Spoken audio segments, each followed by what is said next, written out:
Students कैसे हैं आप? ठीक ठाक हैं। आज हम डिस्कस करने जा रहे हैं इलेक्ट्रॉनिक कॉन्फ़िगरेशन को।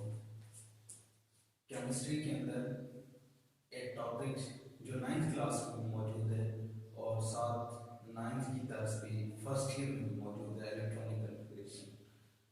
बहुत स्टूडेंट्स इससे बड़ा कंफ्यूज होते हैं, लेकिन this is a very interesting topic.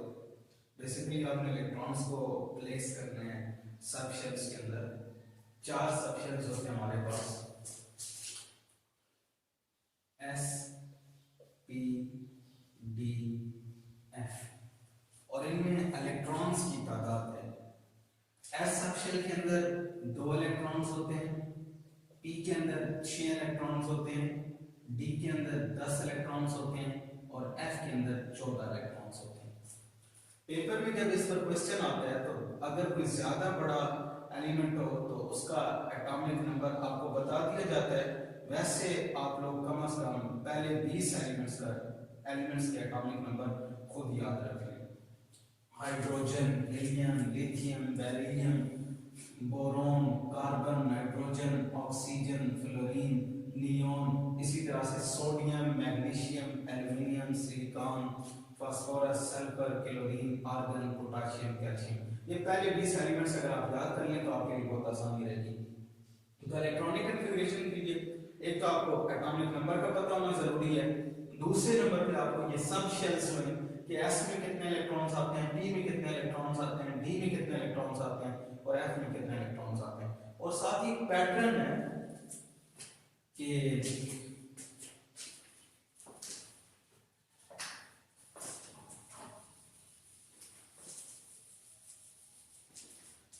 ये डायग्राम्स की बहुत इससे आप easily electronic configuration. Atomic number इसका 11 है।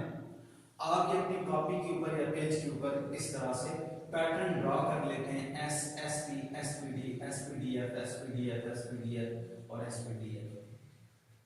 अब आपको ये पता है सब शेल के अंदर कितने इलेक्ट्रॉन्स आते हैं।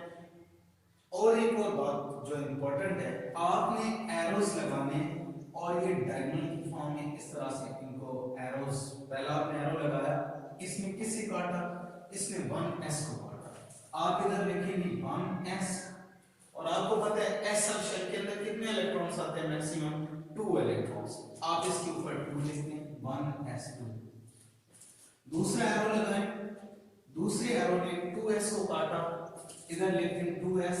s सब शेल के अंदर ज्यादा से ज्यादा 2 इलेक्ट्रॉन्स आते हैं, ऊपर लिखते हैं 2। तीसरा एरो लगाया। अब यहां पर कंफ्यूजन क्रिएट होती है, स्टूडेंट बात होता 3s लिखते हैं कि 2s के बाद, जो गलत हो जाता है।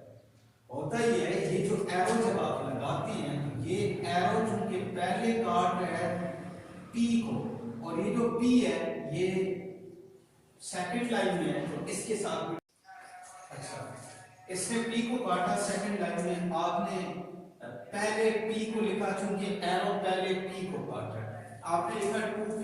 p के अंदर मैक्सिमम इलेक्ट्रॉन्स आते हैं 6, आप इसके ऊपर लिखते हैं 6। अब आपने अभी अगला एरो नहीं लगा क्योंकि अभी उसका दूसरा हिस्सा बाकी है, दूसरे हिस्से में उसने 3s को काटा है। s के अंदर मैक्सिमम इलेक्ट्रॉन्स आते हैं 2, लेकिन एटॉमिक नंबर चूंकि सोडियम का 11 है, 6 2 8 प्लस 2 10 हो गए। अब आपको चाहिए 8 इलेक्ट्रॉन, तो आप अपनी जरूरत के तहत ही चलेंगे, आप यहां पर लिखेंगे 3s और इसके ऊपर आ जाएगा 1। तो ये 1s2 2s2 2p6 3s1।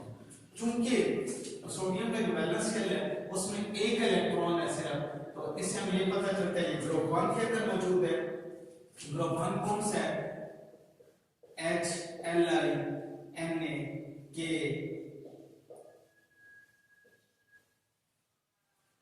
अब ये जितने भी ग्रुप 1 के एलिमेंट्स हैं इन सब के वैलेंस शेल में 1 इलेक्ट्रॉन होता है, तो सोडियम भी इनके बीच में से है।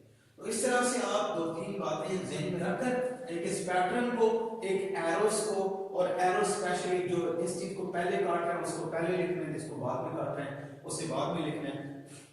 एटॉमिक नंबर पता हो और सब शेल्स में कितने इलेक्ट्रॉन्स आते हैं ये आपको पता हो, तो you can easily do electronic configuration of any element. कोई भी एलिमेंट आपको दे दिया जाए एग्जाम के अंदर या आपसे कहा जाए तो आप उसके इलेक्ट्रॉनिक कॉन्फ़िगरेशन आसानी के साथ इस पैटर्न को याद रखें।